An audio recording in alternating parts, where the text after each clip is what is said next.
దేవుడు తన రెక్కల చాటున భద్రపరిచినటువంటి దేవుడు, నిన్ను నన్ను ప్రేమించి ఈ ఉదయకాలము ఆయన మనకు అనుగ్రహించినటువంటి కృప, మనుషులెవరు కూడా చేయనటువంటి గొప్ప త్యాగము, మన జీవితాల్లో దేవుడు చేసినటువంటి మేలు ఉపకారములను మనం తప్పక జ్ఞాపకం చేసుకోవాల్సిన వారమయ్యన్నా.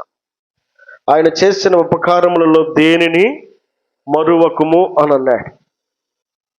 ఏం మేలు చేసినప్పటికీ ఆయన సమస్తమును మన మేలు కొరకై చేసే దేవుడు. పరిశుద్ధ గ్రంథంలో ఒక మాట రాయబడిన మాట ఏమిటంటే, నీతిమంతుని జ్ఞాపకం చేసుకునుట ఆశీర్వాదకరము అని రాయబడింది.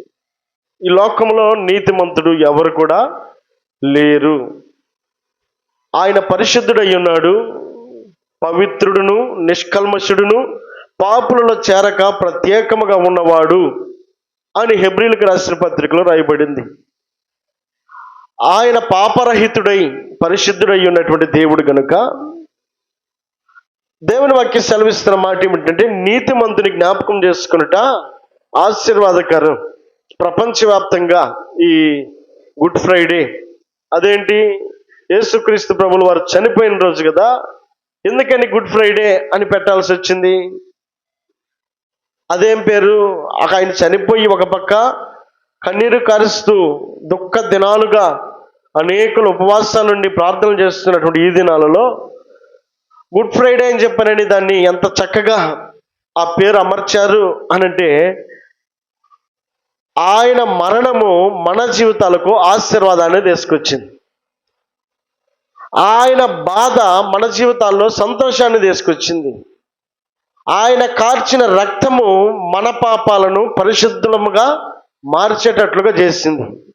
నీ జీవితానికి నా జీవితానికి మేలు కలిగినటువంటి దినము కనుక ఈ ఆశీర్వాదకరమైనటువంటి దినం, దేవుడు తన కార్యము మన పట్ల జరిగించినటువంటి కార్యం, తండ్రి యొక్క ఉద్దేశాన్ని కుమారుడు నెరవేర్చినటువంటి దినం.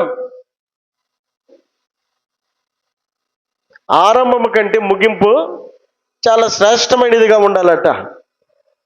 ఆరంభం మాత్రమే కాదు, ముగింపు కూడా శ్రేష్టమైనదిగా ఉండాలి. ఏ పని ప్రారంభించామో ఆ పని యొక్క ముగింపు కూడా ఆ ప్రారంభానికి తగినట్టుగానే ముగించాలి అన్నట్లుగా యోహాను రాసినటువంటి సువార్తలో 3వ అధ్యాయము 16వ వచనంలో ఒక మాట ఉంది. దేవుడు లోకమును ఎంతో ప్రేమించెను కాగా ఆయన తన అద్వితీయ కుమారుడగు పుట్టిన వాని యందు విశ్వాసముంచు ప్రతివాను నశింపక నిత్య జీవము పొందునట్లు ఆయనను అనుగ్రహించెను. ఇప్పుడు ఆయన పుట్టినటువంటి పరిస్థితిని అక్కడ మనం చూస్తా ఉన్నాం. ఎందుకు ఆయన మనకు అనుగ్రహించబడ్డాడు అనంటే, ఈ లోకంలో ఉన్నటువంటి సర్వమానవాళికి కూడా వారి యొక్క ముగింపు పాపముతో ఉండకూడదు, శాపముతో ఉండకూడదు, కల్మషముతో ఉండకూడదు. వారు ఏ విధము చేతనైనా సరే పరిశుద్ధముగా వారి జీవితాన్ని ముగించాలి అన్న ఆలోచన కలిగినటువంటి తండ్రి అయిన దేవుడు ఈ భూలోకము వైపు తేరి చూసినప్పుడు యెషయా గ్రంథము 8వ అధ్యాయము చివరి వచనంలో ఒక మాట రాయబడింది. యెషయా గ్రంథము 8వ అధ్యాయము చివరి వచనము, భూమి తట్టు తేరి చూడగా బాధలను, అంధకారమును, దుస్సహమైన వేదనయు కలుగును, వారు గాఢాంధకారములోనికి తోలివేయబడతా ఉన్నారు. ఇది మనుషుల యొక్క జీవన మనుగడ. మనం అక్కడ చూస్తే వారందరూ కూడా గాఢాంధకారములకు తోలివేయబడతా ఉన్నారు. సరిచేసేవారు లేరు, సరిదిద్దేవారు లేరు. క్షమించబడే అర్హత మనుషులకు లేనప్పటికీ క్షమించే అర్హత కలిగిన మనుషులకు కూడా ఎవరు లేరు. ఒక్కడును లేడు, అందరూ పాపము చేసి ఉన్నారు ఏకముగా అని రాయబడింది. అంటే పరిశుద్ధులైనటువంటి మనిషి ఎవరు కూడా ఈ భూమి మీద లేని పరిస్థితి. నా దగ్గర ఏమన్నా ఉంటే, నువ్వు కష్టంలో ఉన్నావు అనుకో, నా దగ్గర 10 రూపాయలు ఉంటే నీకు ఇవ్వగలుగుతాను. నా దగ్గర లేకపోతే నిన్నెవరు ధైర్యపరుస్తారు? నీకెవరు ధైర్యాన్ని చెప్పగలుగుతారు? పాపముతో ఉన్న మనిషిని మరొక పాపి ఏ విధంగా ధైర్యపరచగలుగుతుంది? ఏ విధంగా ధైర్యపరచగలుగుతాడు? కుదరదు కదా. వారి దగ్గర లేనిది ఇతరులను ఏ విధంగా ఇచ్చి ధైర్యపరచగలుగుతారు? కాబట్టి మనుషుల యొక్క మనుగడ, మనుషుల యొక్క జీవితమును మనం అక్కడ చూస్తూ ఉన్నప్పుడు వారందరూ కూడా గాఢాంధకారములోనికి తోలివేయబడతా ఉన్నారట. కాబట్టి ఈ మనుషులందరినీ కూడా వెలుగులోకి తీసుకురావాలి. చీకటిలోకి త్రోసివేయబడుతున్న మనుషుల్ని వెలుగులోకి తీసుకురావాలి. ఆ వెలుగులోకి తీసుకురాగలిగినటువంటి వ్యక్తి ఎవరు? దేవుడు పరిశీలన చేసినప్పుడు ఈ భూమి మీద ఏ ఒక్క మనిషి యొక్క ప్రవర్తన పరిశుద్ధమైనదిగా కనబడలేదట. కనబడని దినాన తండ్రి ఒక నిర్ణయాన్ని తీసుకున్నాడు. ఆ నిర్ణయం ఏంటంటే దేవుడు ఈ లోకమును ఎంతో ప్రేమించాడు. ప్రేమించకపోతే ఏ పని కూడా చేయలేం. ఎదుటి వారికి సహాయం చేయాలంటే మొదట మనలో ప్రేమ ఉండాలి. ఆ ప్రేమ లేకపోతే మనం సహాయం చేయలేము. ఎదుటి వారికి ఉపయోగకరంగా ఉండలేం, ఎదుటి వారికి మేలుకరంగా ఉండలేం, ఎదుటి వారికి ఆనందకరంగా ఉండలేం. హృదయంలో ప్రేమ అనేది లేనప్పుడు ఎదుటి వారిని ఏమాత్రం కూడా మనం సంతోష పెట్టలేం. దేవుని స్తోత్రం చెల్లిద్దాం. హల్లెలూయా. కనుక దేవుడు ఈ లోకమును ఎంతో ప్రేమించాడట. ఎంతో ప్రేమించాడు. కొలతలేని ప్రేమ, కొరతలేని ప్రేమ, ఎన్న దగలలేని ప్రేమ దేవుడు ఈ సర్వ మానవాళి పట్ల చూశాడు. కారణం ఏంటినంటే ఈ లోకంలో మనుషుల యొక్క జీవన విధానం చూస్తే వారందరూ కూడా గాఢాంధకారంలోనికి తోలివేయబడతా ఉన్నారు. చదువుదామాట. భూమి తట్టు తేరి చూడగా బాధలను, అంధకారమును, దుస్సహమైన వేదన. చూద్దాం. అక్కడ బాధలు ఉన్నాయట, అంధకారం ఉందట, దుస్సహమైన వేదన ఉందట. వారందరూ కూడా గాఢాంధకారంలోనికి తోలివేయబడుతూ ఉన్నారు. ఇంకెక్కడన్నా ఒక్క క్వాలిటీ అన్నా ఆనందపడడానికి, సంతోషపడడానికి, దేవుడు చూసి ఆనందించడానికి ఏ క్వాలిటీ అయినా మనుషుల్లో కనబడుతుందా ఉండంటే ఏమాత్రం కూడా లేదు. ప్రయాణం చేస్తున్నారు, జీవనాన్ని కొనసాగిస్తూ ఉన్నారు, కానీ వారి హృదయం నుండా తీరని దుఃఖముతో నిండి ఉందట. వారి పరిస్థితులను గమనించినప్పుడు గాఢాంధకారంలోనికి తోలివేయబడతా ఉన్నారు. వారి మార్గము చివరి గమ్యం ఏంటంటే చీకటిలో తప్ప వెలుగులోకి ఏమాత్రం రావడానికి వారు అర్హులుగా కనబడడం లేదు.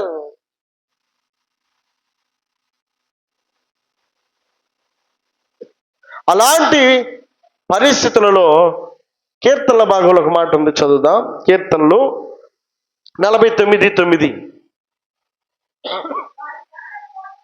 వారి ప్రాణ విమోచన ధనము బహు గొప్పది, అది ఎన్నటికి తీరక అట్లుండవలసినదే. ఎలాగుంది? తీరని దుఃఖము, వేదన, దుస్సహమైన వేదన వారి జీవితంలో కనబడతా ఉంది. వారు గాఢాంధకారంలోకి తోలివేయబడతా ఉన్నారు. వారి జీవితాలు బాగు చేద్దామన్న ఆలోచన ఏ ఒక్కరికి లేదు. వారి యొక్క ముగింపు ఏంటంటే వారి చీకటిలోకి వారి ముగింపు. వాక్యం ఏమని సెలవిస్తూ ఉంది? వారి ప్రాణ విమోచన ధనము, చాలండి, వారి ప్రాణ విమోచన ధనము బహు గొప్పది.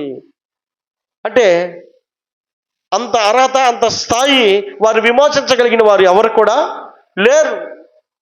వారి ప్రాణ విమోచన బహు గొప్పది. వారిని విమోచించాలి అంటే వారి పాపాల నుండి పరిశుద్ధులుగా మార్చాలి అంటే అది బహు గొప్ప కార్యం. అది ఆ గొప్ప కార్యాన్ని తలపెట్టగలిగిన వారు ఎవరు కూడా లేరు. ఒకవేళ మనుషుల వైపు చూస్తే ఏమని రాయబడింది అక్కడ దాని క్రింద మాటలో? అది ఎన్నటికీ తీరక, అది ఎన్నటికీ తీరక అట్లుండవలసిందే. ఒకవేళ మనుషుల వైపు చూసుకుంటా ఉంటే, ఎవరైనా రక్షిస్తారేమో అని చూసుకుంటా ఉంటే, ఎవరైనా కాపాడుతారేమో అని చూసుకుంటా ఉంటే, ఎవరైనా పరిశుద్ధపరుస్తారని చూసుకుంటా ఉంటే, ఏ ఒక్క మనిషి వైపు మన ఆలోచన పెట్టి మనం తేరు చూసినప్పటికీ ఏ ఒక్కరు కూడా నీతిమంతులు కనబడలేదట. వారి ప్రాణ విమోచన బహు గొప్పది, అది ఎన్నటికీ తీరకుండా అట్లుండవలసిందే. అయ్యో నేను పరిశుద్ధుని అవ్వాలి, నేను నా పాపాలు విడిచిపెట్టుకోవాలని అంటే ఆ అర్హత కలిగినటువంటి మనిషి ఎవరు కూడా లేరు. ఆ పాపాలు క్షమించగలిగిన స్థాయి ఎవరికి లేదు. ఆ పరిశుద్ధత ఎవరికి లేదు.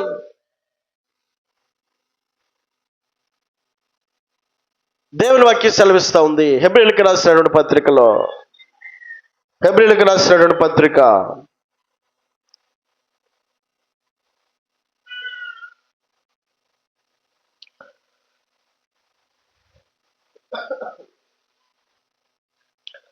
7వ అధ్యాయము 26వ వచనం.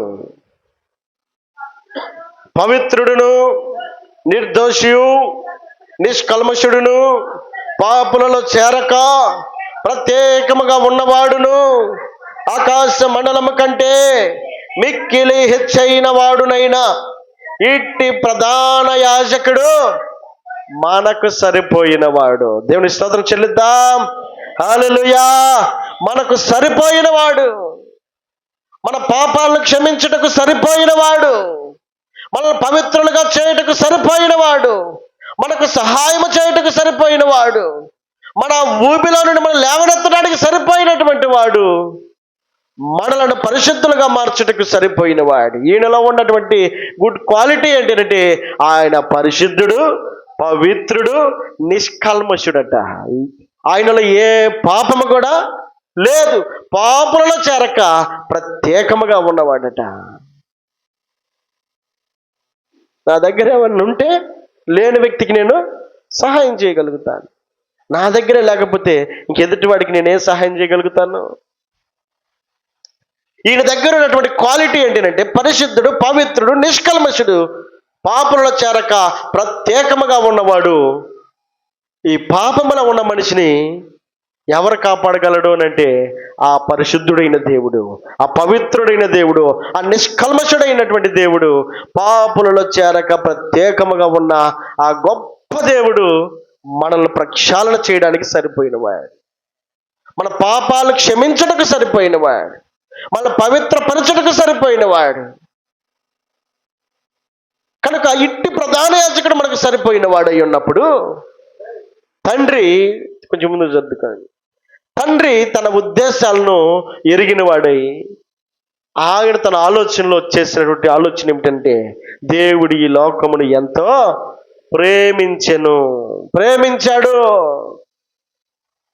ఆ సర్వమానవాళి యొక్క పరిస్థితిని చూస్తూ ఉన్నప్పుడు దుస్సహమైన వేదన కలుగుతూ ఉందట ఆయనకి. ఆయన మనుషులను చేసినప్పుడు చాలా మంచివారుగా చేశాడు, కానీ వారు వివిధమైన తంత్రములను కల్పించుకొని వారి మార్గాల్లో వారు కొనసాగుతూ ఉన్నారు.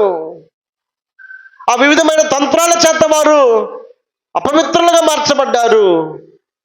ఆజ్ఞను అతిక్రమించిన వారై దేవునికి దూరస్థులై ఉన్నటువంటి వారిని చూసినటువంటి దేవుడు, గాఢాంధకారంలోకి తోలివేయబడుతున్నటువంటి మనుషులను చూసినటువంటి దేవుడు, వారి ముగింపు చీకటి అని తెలుసుకున్న దేవుడు, ఆయన వెలుగై ఉన్న దేవుడు, పరిశుద్ధుడై ఉన్న దేవుడు, పవిత్రుడై ఉన్న దేవుడు నీకు నాకు సహాయం చేయడానికి వచ్చాడు. దేని స్తోత్రం చెల్లిద్దాం. హల్లెలూయా, హల్లెలూయా.